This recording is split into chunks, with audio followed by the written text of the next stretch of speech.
C'était le 10 juin 2000. Hafez el-Assad meurt. Et pour vous raconter toute l'histoire, il avait obtenu le pouvoir en 1963 avec un coup d'État.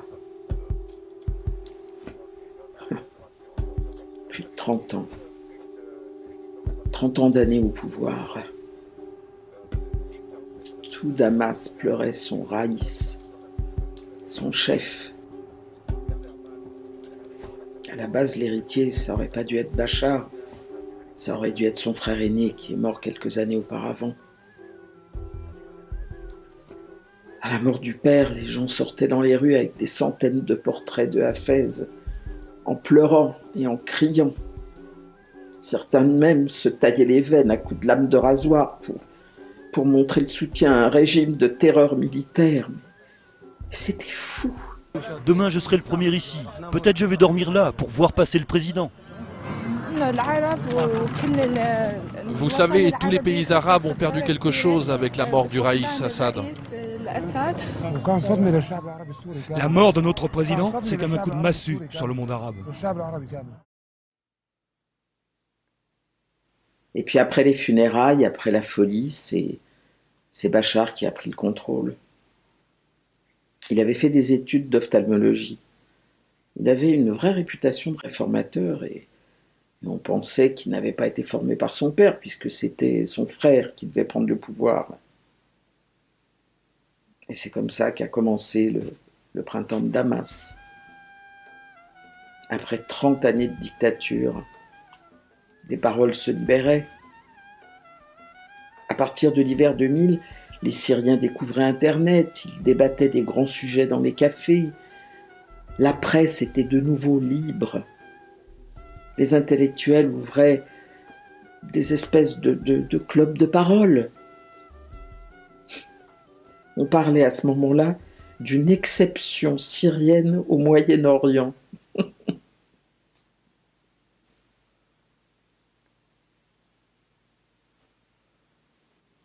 Mon mari était un homme d'affaires et il était député au Parlement de Damas.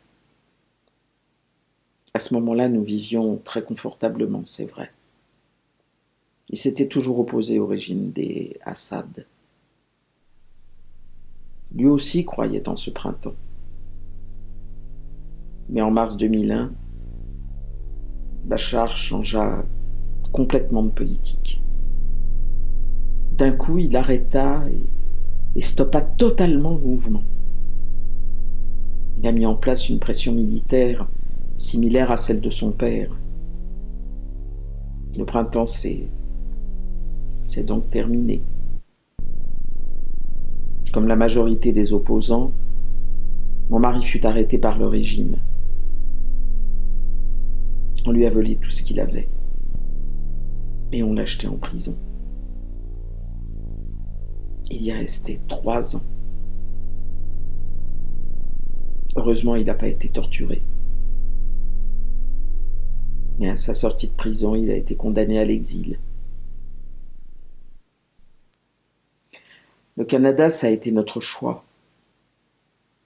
Avec ce qui nous restait, on s'est acheté un petit pavillon près de Vancouver. Aujourd'hui, nous cuisinons des petits gâteaux chez nous, que nous revendons dans la rue.